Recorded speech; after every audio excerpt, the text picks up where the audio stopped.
Hey gang, welcome to another edition of Doc's Dumpster, where it's a review of the movie The Wiz. Well, as you probably have guessed, this is a slightly different version of the Judy Garland classic, Meet Me in St. Louis. Or that one movie where she runs into munchkins and has to walk down some sort of Golden Rocky Road or something like that. I can't think of the name of it, but this one is about a school teacher named Dorothy who's living in Harlem in an apartment with her very large family. Now, she is getting the chance to possibly take a job as a high school teacher, and her family wants her to move out and go out and be on her own. Well, it's Thanksgiving, and wouldn't you know it, her dog Toto runs out of the apartment. She goes out to find him, and it's during a snowstorm, and a tornado hits. Logic, please. Next thing you know, she's in the wonderful land of Oz. She doesn't really necessarily run into munchkins, but, well, yeah, as you would guess, she eases on down the road to try and find the Wiz. And along the way, as you guessed, she meets up with a scarecrow, a tin man, and a cowardly lion.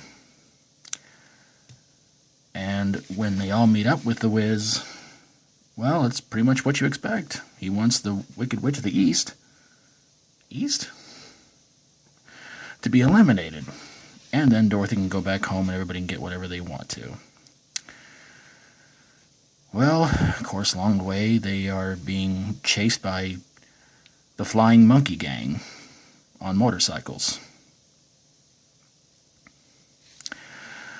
They're caught, and Dorothy is told by the evil witch of the East that, you guessed it, she wants her shoes. Well, while they're torturing the Scarecrow, the Tin Man, and the Cowardly Lion, a little fire breaks out, and Dorothy pulls the fire alarm, and the Wicked Witch of the East melts on her throne, and all the workers in the factory are dancing in celebration. So the gang goes back to Oz to meet up with the Wiz. Turns out he was a fake. And the good witch winds up sending her back to Harlem, and everything turns out to be just fan-freaking-tastic. The movie stars Diana Ross, Michael Jackson, Nipsey Russell, Lena Horne, and Richard Pryor as the Wiz. But the big question is, does the Wiz belong in a dumpster? No, I'm going to give this one a pass. Although I have not seen this movie since I was a kid, and I have to tell you in all honesty, when I was a kid, I was a big horror fan, but, well, it was kind of hard to pass up a lot of these movies, especially when they would play on HBO constantly, and I'll be honest with you, gang, that subway scene gave me nightmares for a long time. I mean, the sharp-toothed trash cans or whatever those things were, and the things that disattach themselves and start like walking walls. Oh man.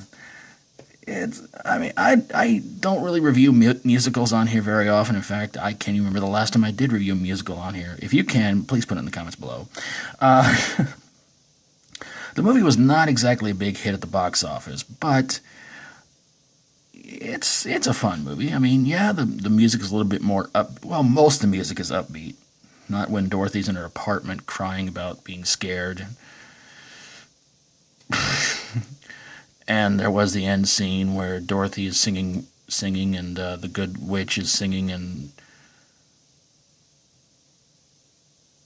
yeah.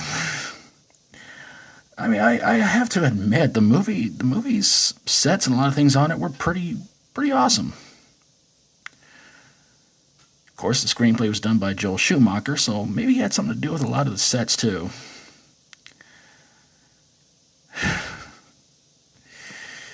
But I enjoyed it, but how do you feel about it? I'd love to hear from you guys in the comments below. But there you guys have it, a review of The Wiz. And if you like my videos, always feel free to subscribe. And if you've got a movie you think belongs in a dumpster, and hopefully didn't do anything to it, like, well, you know, sing all over it, or maybe maybe throw in a dumpster from down the road. I think that one works better. What do you guys think? Send it my way, and I will get on it ASAP. Thank you guys so very, very much for watching, and until next time, as always, stay strong and rock on.